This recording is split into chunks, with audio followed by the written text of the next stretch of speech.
5장 구원의 조건으로서의 믿음. 믿음의 가장 큰 본질은 인격성임을 말했습니다. 우리는 믿음을 방법과 수단으로 또는 조건으로 많이 알고 있는데 믿음은 그것 자체가 내용이고 목적이고 본질임을 말했습니다. 사실 성경을 살펴보면 믿음이 조건이 되거나 수단이 되어서 그 다음의 것을 얻어내는 쪽으로는 생각보다 많이 사용되고 있지 않습니다. 본문도 그 중에 하나입니다. 본문은 믿음의 조상 아브라함이 의롭다함을 얻은 장면입니다. 아브라함이 여호와를 믿으니 여호와께서 이를 그의 의로 여기셨다는 기록은 그 표현이 아주 재미있습니다.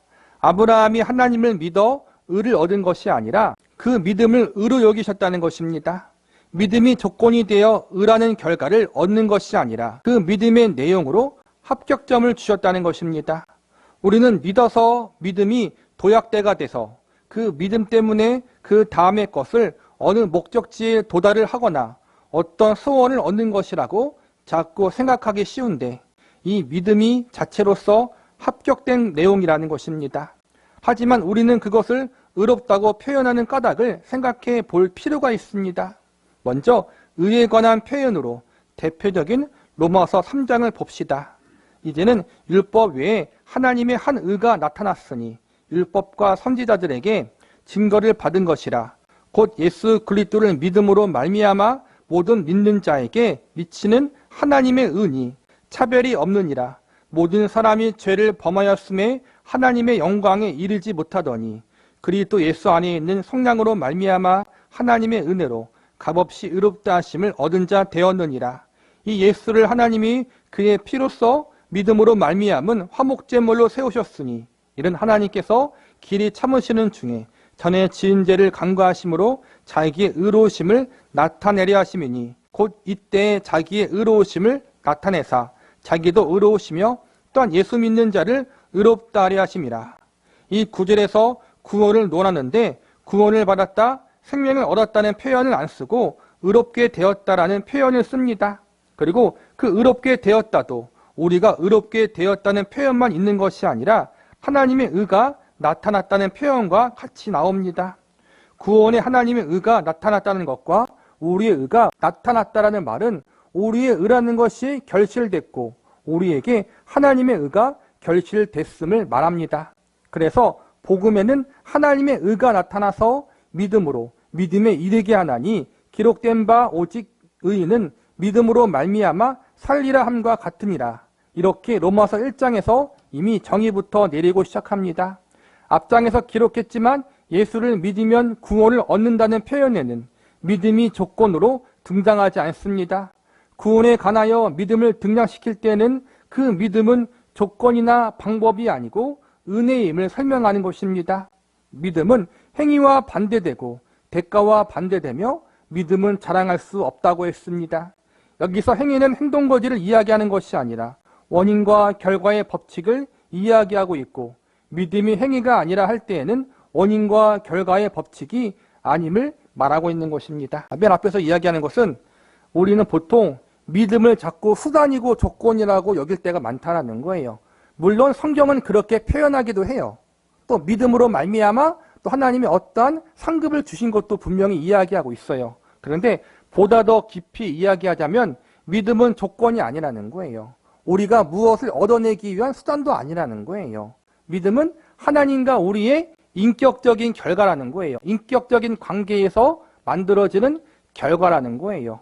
구원도 동일해요. 우리가 믿음을 조건으로 해서 구원을 받은 것이 아니라 그 믿음은 우리가 만들어낸 어떤 도구나 조건이나 원인이 아니라 하나님이 나를 은혜로 구원하셨다는 것을 믿는다라는 표현이란 말이에요. 믿음의 전제가 있다라는 거예요. 믿음의 전제는 하나님의 은혜라는 거예요. 구원에서 믿음을 논할 때 특히 로마서 3장, 4장이 그렇습니다만 전부 이 이야기입니다.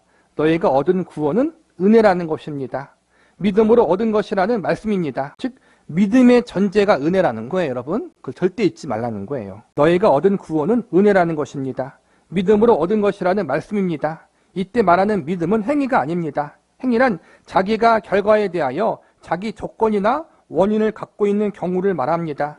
자기에게 원인이 있어서 그 결과를 만들어냈을 때에는 자랑이 있습니다. 그러나 은혜를 입은 자는 자랑할 수 없습니다.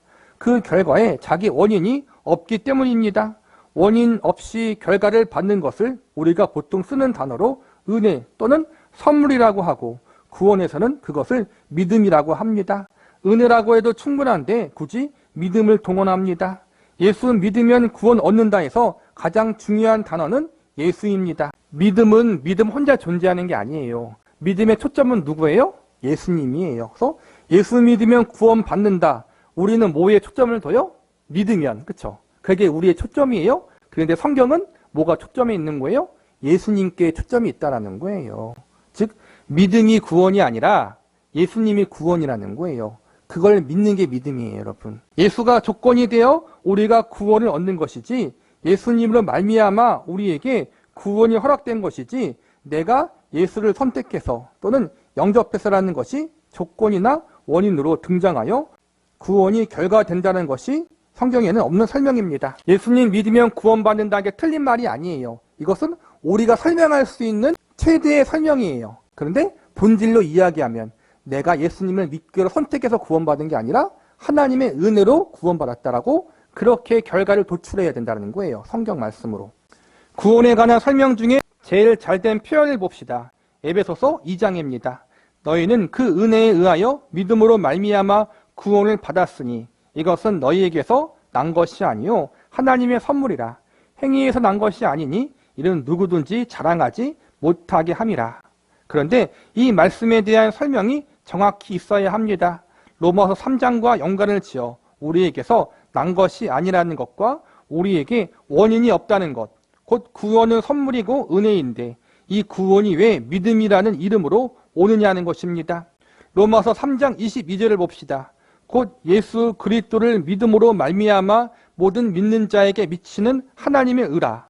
여기서도 이렇게 믿음이 자꾸 등장하는 이유는 우리에게 원인이 없다, 우리에게 조건이 없다, 선물이지 행위가 아니다라는 것을 말함이지만 훨씬 더 큰 이유는 믿음이라는 단어를 쓰고 있는 것입니다. 이것을 풀기 위해서 우선 구원을 의라고 설명한 것을 쫓아가기로 합시다. 의롭다는 것은 법적 용어입니다. 법적 차원에서 옳다, 괜찮다, 무죄다라는 선고를 받는 표현입니다.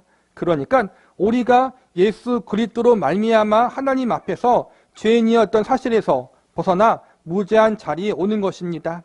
이것이 구원입니다. 죄 없다함을 받는 것입니다. 의롭다, 옳다함을 받는 것입니다. 분명히 의롭다는 말 속에는 하나님과의 정상적인 관계에 합당한 법적 지위 또는 도덕적 지위가 합격점이라는 그러한 시각의 표현이 들어있는 것입니다. 그래서 예수 믿는 사람들이 윤리적, 도덕적 차원에서 성결한 생활을 해야 함은 기본입니다. 하나님과 정상적인 관계에 있으려면 그것이 기본적인 조건이 되기 때문입니다. 그러니까 우리의 선함, 믿음적인 바른 생활, 이것이 구원의 조건은 아니지만 구원받은 자로서 당연히 나와야 하는 그러한 삶이라는 거예요. 구원의 조건은 아니지만 구원의 증거는 될 수 있다는 거예요.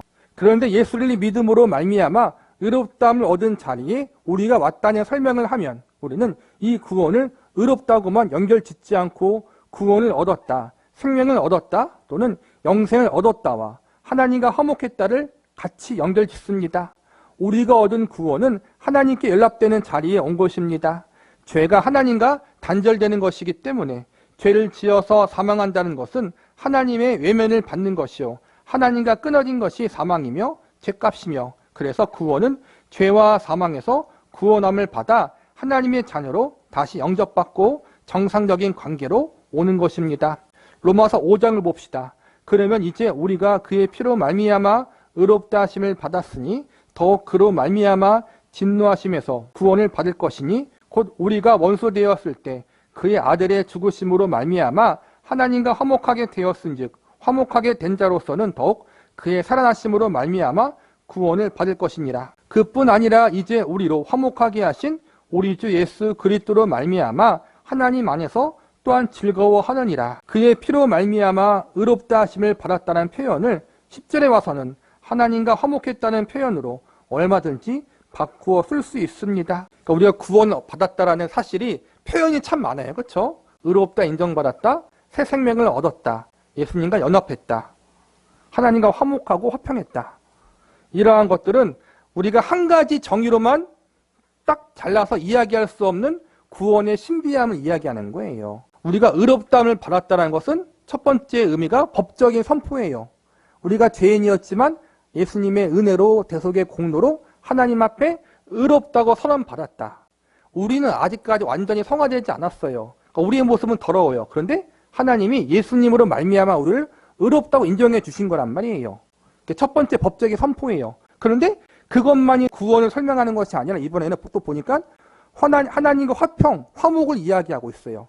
이것은 구원에 관해서 하나님과 우리의 관계적인 부분을 또한 이야기하고 있다는 거예요. 구원을 의로 설명함에 있어서 죄라는 기준 아래서는 하나님 앞에 법적 지위로서의 무죄함의 자리에 가야 되고, 또 도덕적 차원에서 성결함을 기준으로 할 때는 옳다라는 자리에 얼마든지 갈 수 있습니다. 그것이 하나님과 함께 사는 운명이라고 할 때 영생이라고, 죄와 사망에서 해방되어 하나님께 돌아왔다 할 때에는 구원이라고 하고, 하나님과 함께 살게 됐다고 할 때에는 하나님과 화목했다고 하는 것입니다. 그러니까 법적인 의미에서의 구원을 이야기하면은 좀 뭐라 그럴까요? 우리가 다 이해 안 되는 부분이 있어요. 하나님은 분명히 우리를 예수님 안에서 의롭다고 인정해 주셨는데 우리의 꼬라지는 어때요? 여전히 더럽잖아요. 그렇죠?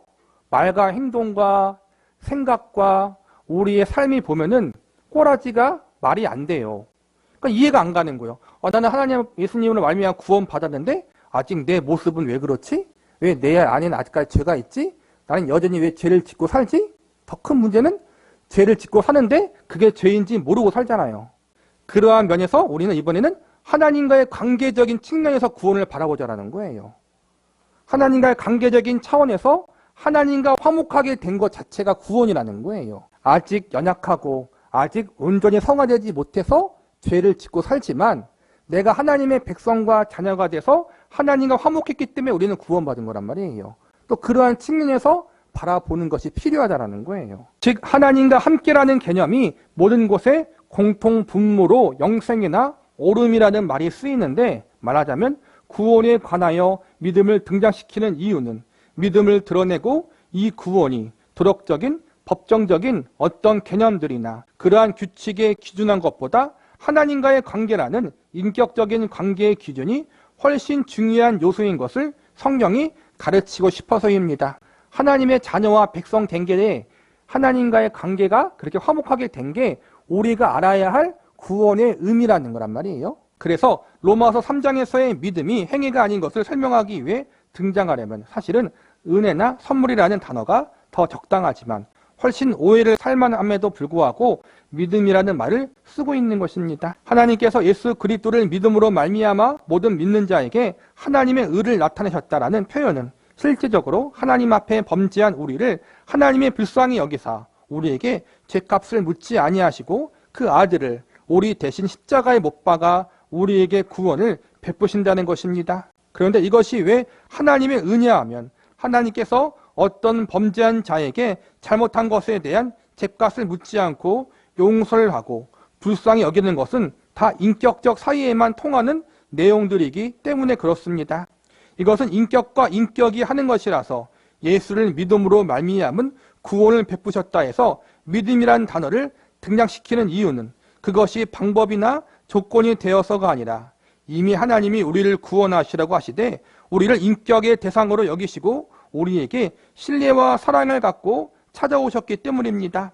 그래서 이 구원의 믿음이 우리에게 조건이나 책임으로 묻는 것이 아님에도 불구하고 믿음이란 단어를 성격상 성경에 쓸 수밖에 없는 것입니다. 이 구원을 통하여 하나님의 의가 나타나는데 하나님의 의는 그런 법적 시각에서의 오름이 아니라 인격적 시각에서의 오르심입니다. 바로 여기에서 복음에 관한 정의가 나옵니다. 로마서 1장입니다.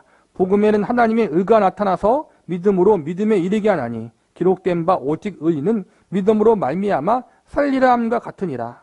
얼마나 감동적이고 놀라운 구절입니까? 복음에는 하나님의 의가 나타났다. 이 말씀은 하나님이 우리를 용서하시는 하나님다우심에 나타난 것입니다. 하나님은 어떤 분이냐 할 때 하나님이 얼마나 높으시고 하나님이 얼마나 거룩하신가 하는 내용, 하나님이 얼마나 거룩하신가 하는 내용을 담습니다. 여기서 거룩하다는 것은 윤리와 도덕적 차원뿐만 아니라 모자라기만 한 우리 인간과 얼마나 차원이 다르고 높은가 하는 개념만이 아닙니다. 인격의 차원에서 얼마나 기쁘시고 얼마나 굉장하신가 하는 차원에서 구별할 때 거룩하다라고 합니다. 그 거룩하심이 가장 잘 드러난 곳이 여기입니다.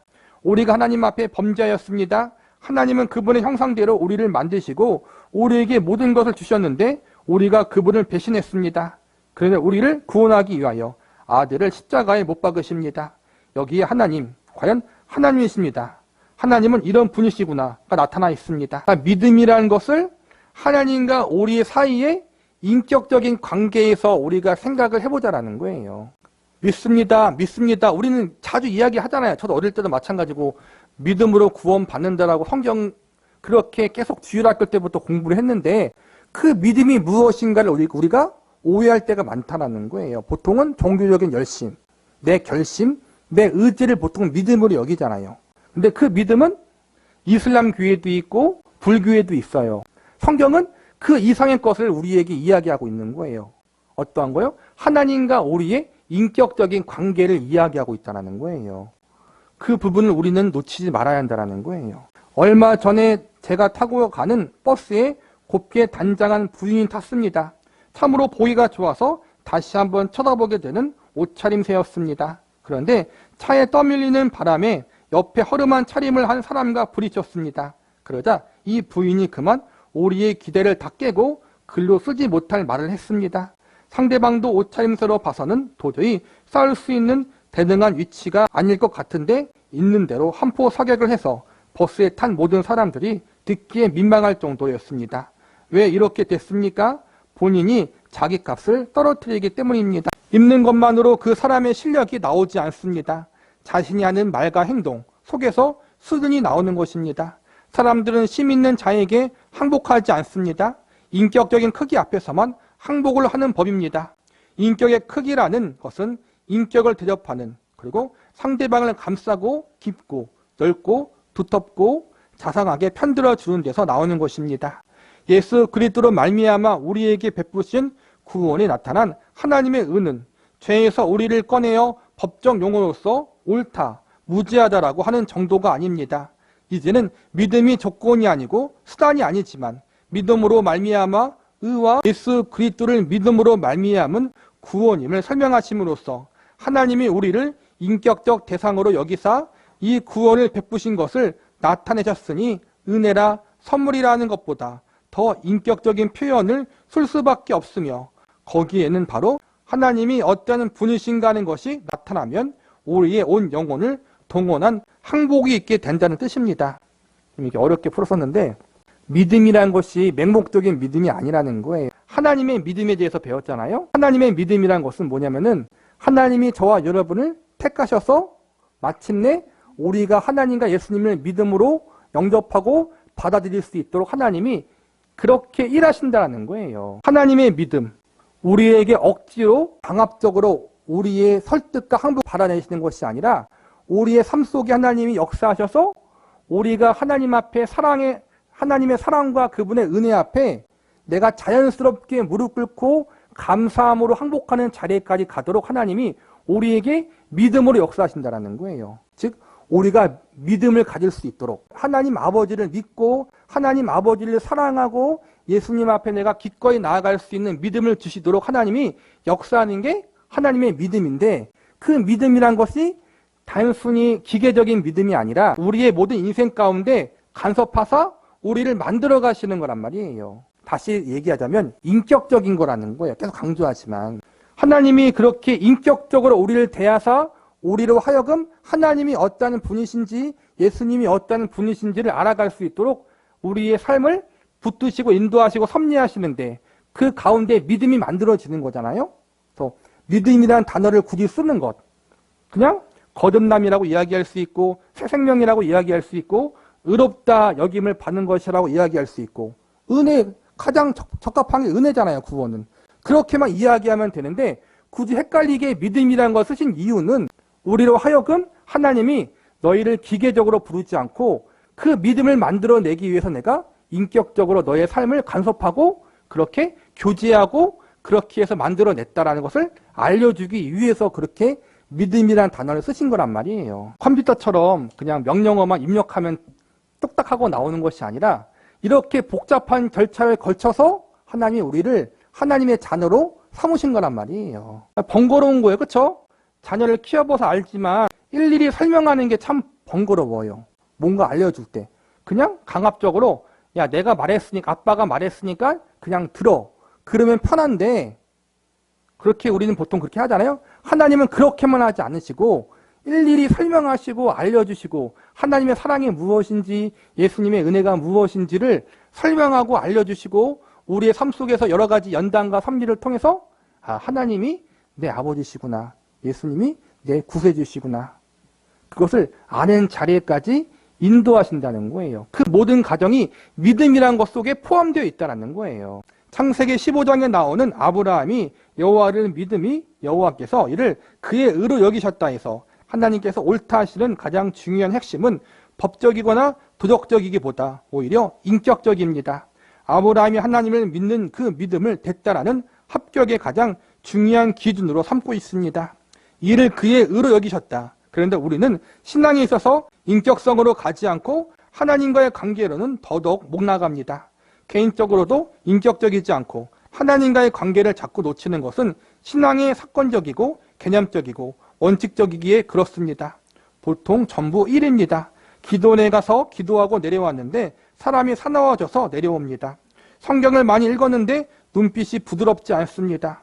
종교적인 행사를 많이 하는데 그가 하나님과 동행하고 있지 않습니다. 하나님과 나의 인격이 결부되어 있지 않습니다. 그 영향을 받지 않습니다.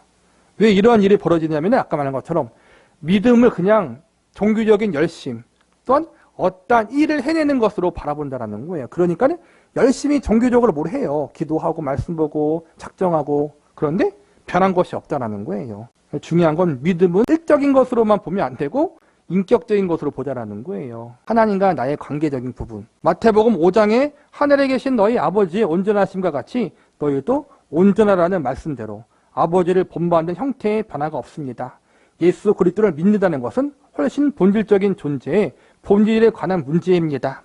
창세기 15장의 장면을 놓고 아브라함이 이때 하나님 앞에 구원을 받았던가 또는 인정받았다고 이야기할 수 없습니다. 히브리서 11장에 의하면 믿음의 조상 아브라함은 하나님 앞에 부름을 받았을 때 본토 고향 친척 아비 집을 떠나왔다고 되어 있습니다. 그런데 왜 창세기 12장 혹은 11장 말미에 아브라함이 의롭다함을 받지 않고 15장에 와서 의롭다함을 받는 것입니까? 하나님의 백성으로서 하나님 앞에 신앙인으로서 인정을 받은 성경적 기준은 하나님에 대한 이해와 신뢰입니다. 굉장히 중요한 것입니다. 종교적 원칙, 종교적 행사에 관한 것이 아니고 하나님에 대한 이해로 하나님을 닮고 하나님께 묶여지는 것입니다. 하나님의 뜻에 동화되며 하나님의 성품을 담는 그러한 것들입니다. 물론 15장에서 의롭다함을 받은 일은 여기서 끝나지 않고 17장에 가서 또 한 번 난리를 칩니다. 아브라함이 하나님 앞에 약속을 받고 말하자면 합격 도장을 받았음에도 불구하고 이스마엘을 낳고 하나님 앞에 꾸중을 듣고 아브라함이라는 이름이 바뀌는 일을 당합니다. 그러나 그것은 두 인격 간의 관계라는 것은 일방적인 것이 아니라 상호 협력하고 반응해야 하는 것임을 말합니다. 제가 보기에는 창세기 12장에서는 하나님이 일방적으로 아브라함을 꺼내신 것 같습니다. 그래서 거기에서는 아브라함의 믿음을 논할 수 없습니다. 믿음으로 아브라함은 하나님의 부르심을 받았을 때 갈 바를 알지 못하고 본토 친척 아비 집을 떠났다는 것을 영어로 표현하면 수동태가 나옵니다. 히브리서에서 나오는 헬라어도 수동태입니다. 믿음으로. 그래서 그 믿음으로가 꼭 아브라함의 믿음으로 갖다 붙일 수가 없습니다. 히브리서 11장 믿음의 장을 보면 아브라함이 믿음으로 자기 고향 본토 집을 떠나서 갈 바를 알지 못했지만 가나안 땅으로 갔다 그런 식으로 나왔는데 근데 우리가 창세기를 보면은 그게 아니잖아요. 아브라함 믿음이 없었어요. 그렇죠? 이 양쪽을 어떻게 우리가 조화롭게 보느냐? 지금 박영선 목사님은 원문을 보니까는 수동태였다라는 거예요. 수동태가 뭐냐면 이끌려졌다라는 거예요. 즉 히브리서 11장에 나오는 믿음은 아브라함의 믿음이 아니라 하나님이 아브라함을 붙잡고 와서 이끌어서 가나안 땅으로 갔는데 그렇게 해서 만들어진 믿음이라는 거예요. 그걸 강조하고 있다는 거예요. 즉 아브라함이 스스로 만들어낸 믿음이 아니라 하나님이 만들어주신 믿음이었다는 걸 강조하고 있다는 거예요. 전체 사건을 보면 아브라함은 그때 믿음이 없었던 것으로 보입니다. 하나님이 아브라함을 믿음으로 꺼냈다라고 해야 합니다. 그런데 우리는 믿음이라는 것을 자꾸 조건과 수단으로 보니까 내가 하나님을 믿어서 하나님이 나를 불러냈다라고 하는데 그것이 아니라 아브라함을 하나님이 누구인지 모르고 데리고 나와 어딘지 모르는 곳으로 끌고 왔다고 해야 합니다. 믿음이란 이해관계의 법칙이 아닌 것입니다. 위에서 본 바와 같이 예수를 믿음으로 의롭다함을 얻은 자 되었으니라 해서 믿음은 우리에게 요구하는 책임이 아닙니다. 로마서 3장에서 본 바와 같이 조건과 원인이 아니었습니다. 그 믿음은 하나님이 우리에게 구원을 베푸시는 하나님의 은혜와 선물의 방법이었습니다. 하나님이 우리에게 은혜를 베푸시고 긍휼을 베푸신 것은 이미 하나님 우리에게 대하여 인격자로 서 계시며 우리를 인격자로 대접하사 용서와 은혜와 선물이 가능하게 된 것입니다. 아브라함을 꺼낼 때도 아브라함이 믿음을 가져서 보다는 하나님이 믿음이란 조건으로 끌어내신 것입니다. 다른 조건, 이해관계의 조건으로는 못 꺼냅니다. 이해관계의 조건이라면 일 시키고 시킨 것만큼 일을 한 후 보상을 해주어야 맞습니다. 그래서 믿음을 이야기할 때에는 창세기 12장에서 본토 친척 아비 집을 떠나오는 사건을 말하면서도 아브라함에게 의롭다는 이야기가 없고 창세기 15장에 와서 아브라함이 여호와를 믿음이 여호와께서 이를 그의 의로 여기시고라고 하여 의로 여김 받은 후에도 다시 11장 사건이 있다는 것입니다. 이처럼 믿음의 관계라는 것은 한 번으로 끝나는 것이 아닙니다. 더 깊어지고 더 쌓아가는 것입니다. 하나님께서 아브라함의 생애 전체에 걸쳐서 간섭하시고 인도하시고 개입하사 아브라함의 믿음을 키우고 또 키우십니다. 그리하여 창세기 22장에서 100세에 난 아들 이삭을 바치는 자리에까지 이르게 되는 것입니다. 믿음 자체가 신자가 된 자가 갖는 신앙의 내용의 가장 중요한 본질을 설명하는 것입니다. 믿음이란 하나님과 자신의 전 영혼과 인격을 동원한 교제요, 결합이요, 순종이요, 사랑이요, 열심입니다. 이것을 믿음이라고 합니다. 믿음이 좋다는 것은 이 하나님을 모시고 있는 내용에 대하여 그가 얼마만큼 아느냐의 싸움일 것입니다. 그러니까 신학적인 그런 지식으로만 이야기하는 것이 아니라 전 삶에 거쳐서 하나님이 어떠한 분이시다는 것을 알아가는 게 믿음이라는 거예요. 구원에 관한 믿음이 있고 성숙에 관한 믿음이 있는 건 맞아요. 여기서 중요한 것은 구원에 관한 믿음도 나중에 보면은 하나님이 만들어가 우리에게 기계적으로 주입하기보다는 나중에 우리가 구원의 은혜를 경험하고 예수님을 영접했을 때 우리의 인생을 뒤돌아보면은 우리가 그 구원의 믿음을 갖기까지 하나님이 우리에게 어떻게 역사하시는지를 발견할 수 있을 거예요. 그리고 성화적인 차원에서의 믿음도 마찬가지예요. 끊임없이 아브라함처럼 하나님이 우리에게 여러 연단과 훈련과 믿음의 교제를 거쳐서 우리로 하여금 하나님은 참으로 믿으실 만한 분이시구나. 그렇게 온전히 머리로가 아니라 정말 삶으로 고백할 수 있는 자리에까지 우리를 이끄신다라는 거예요. 그러한 모든 하나님의 역사, 은혜의 역사를 받아들이는 게 믿음이에요. 참 이게 믿음을 한 가지 정의로 하기가 참 어려운 거죠. 그렇죠? 그만큼 하나님이 우리에게 참으로 놀랍도록 접근하셔서 놀랍도록 일하신다라는 거예요. 그래서 우리가 참 교만할 수 없어요. 함부로 인간 스스로 그렇게 하나님에 대해서 판단할 수 없다. 오직 우리는 그 하나님에 대해서 정말 감사하고 영광 돌리고 찬양할 수밖에 없다. 그런 내용을 알아가는 게 믿음이고 성숙인 것 같아요. 그래서 하박국 2장 4절에는 의인은 그의 믿음으로 말미암아 살리라가 등장하는 것입니다. 하박국 선지자가 무엇 때문에 불만을 가졌습니까? 왜 세상은 불의한 자들이 행악한 자들이 주도권을 잡고 의인들을 괴롭히는가? 하나님은 의로우신 분인데 왜 의로운 자가 어려움을 당하는데도 그냥 놔두시는가는 의문점이 있습니다. 하나님의 해답은 의인은 그의 믿음으로 산다는 것입니다. 하박국 선지자는 이 말씀에 대해 외양간에 소가 없어도 무화과 나무에 결실이 없어도 포도나무에 열매가 없어도 하나님 한 분이면 족하다라고 고백하는 것입니다. 그런데 우리는 자꾸 내가 이런 좋은 믿음을 제시하겠으니 하나님이 아닌 다른 것인 돈과 건강을 주십시오라고 합니다. 우리 자신에게 하나님은 무엇을 주시는 분이시지 하나님 자신이 우리의 목적이고 대상이고 기쁨은 아닙니다. 그러니까 우리의 실수를 지금 이야기하는 거예요. 신자들의 실수를 이야기하는 거예요. 하나님과 예수님이 우리의 목적이고 그 우리의 전부예요. 그렇죠? 그래서 우리의 최종적 목적이 뭐예요? 하나님을 영화롭게 하고 그분을 기뻐하는 것이고, 또 우리가 하나님의 형상을 닮아가고 예수 그리스도의 장성한 분량에 이르는 거예요. 한마디로 성화예요. 하나님을 알아가고 닮아가는 게 우리 인생의 최대 목적인데, 우리는 그것보다는 자꾸 이 땅에서 뭔가를 요구한다라는 거예요. 거룩한 정말 하나님의 일일 수도 있겠지만 우리가 너무 때로는 일 중심으로 갈 때가 많다는 거예요. 이 말씀을 잘 묵상하면 신자된 보상을 이미 갖고 있는데 놓치고 살았다는 생각이 들어 마땅합니다. 하나님께서 우리에게 얼마나 많은 것을 주셨는가 보십시오. 하나님의 자녀라는 이름을 주시고 내가 있는 곳에서 하나님이 함께 하시고 우리의 존재와 삶과 발언과 행동의 모든 것이 하나님의 자녀라는 이름으로 지켜집니다. 눈동자같이 보호하시며 머리카락까지 다 세심받으시며 어느 누구도 우리를 건들 수 없습니다. 우리를 위하여 그 아들을 아끼지 아니하신 하나님의 사랑과 열심과 능력이 모두 여러분의 것입니다. 신앙생활은 이걸 알아가는 거예요, 여러분. 이걸 다 알아가는데도 여러분 평생 걸려도 다 알아갈 수가 없어요. 그 깊이를. 우리가 부모님을 사랑하는 거에 대해서 어린 자녀가 사랑하는 것과 또 청장년의 나이가 돼서 사랑하는 것과 나중에 부모님이 돌아가셔서 내가 부모님이 돌아가실 그 나이가 되었을 때 부모님의 사랑을 아는 것과는 깊이가 다르잖아요. 사랑은 똑같지만, 그렇죠? 마찬가지로 그 하나님의 사랑과 은혜가 어떠한 것인지, 나를 하나님께서 얼마나 아끼시는지를 알아가는 것은 평생 걸리는 일이라는 거예요.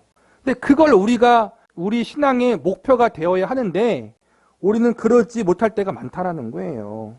새로운 경험, 색다른 어떠한 특별한 체험, 색다른 지식, 그런 게 필요할 수도 있는데 우리에겐 그것보다 새롭고 특별한 무언가를 바라는 것이 아니라 이미 우리에게 주어주신 이 놀라운 하나님의 사랑과 은혜와 그 하나님의 관심에 대해서 더 깊이 알아가고자 하는 노력이 필요하다는 거예요. 이미 우리에겐 정말 셀 수 없는 은혜를 주셨는데 우리는 그거에 관심을 두지 않고 자꾸만 색다른 걸 원하잖아요. 그렇죠? 새로운 것. 이미 우리에게 가장 큰 은혜와 기적이 주어졌어요.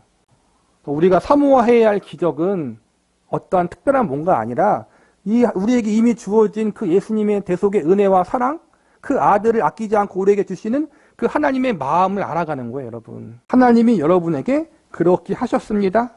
우리도 마땅히 하나님을 구실이나 조건으로 삼으려 하지 말아야 합니다. 하나님을 신앙이라는 이름으로 얽매여서 하나님 외의 것을 얻어내는데 써먹으려고 하지 말아야 합니다. 하나님을 사랑하며 하나님을 기뻐하며 하나님을 감사해야 합니다. 기독교 신앙의 내용을 물어보는 소요리 문답의 첫 번째는 사람의 제일 되는 목적이 무엇인가? 하나님을 즐거워하고 영원토록 그분을 기뻐하는 것입니다. 우리 모두에게 신자된 기쁨이 넘치길 바랍니다. 그러니까 우리의 삶의 목적, 신앙의 목표가 무엇인지 잘 점검해 보라는 거예요. 여러 가지 우리가 하나님을 위해서 헌신하는 것도 필요해요. 당연히 그분으로 말미암아 얻어지는 그런 상급들, 복들에 대해서 누리는 것도 중요한데 가장 중요한 게 이거라는 거예요. 하나님과 예수님, 그분을 즐거워하고 그분을 기뻐하는 것에 우리가 초점을 두고 있는가를 점검해 보시기 바라겠습니다.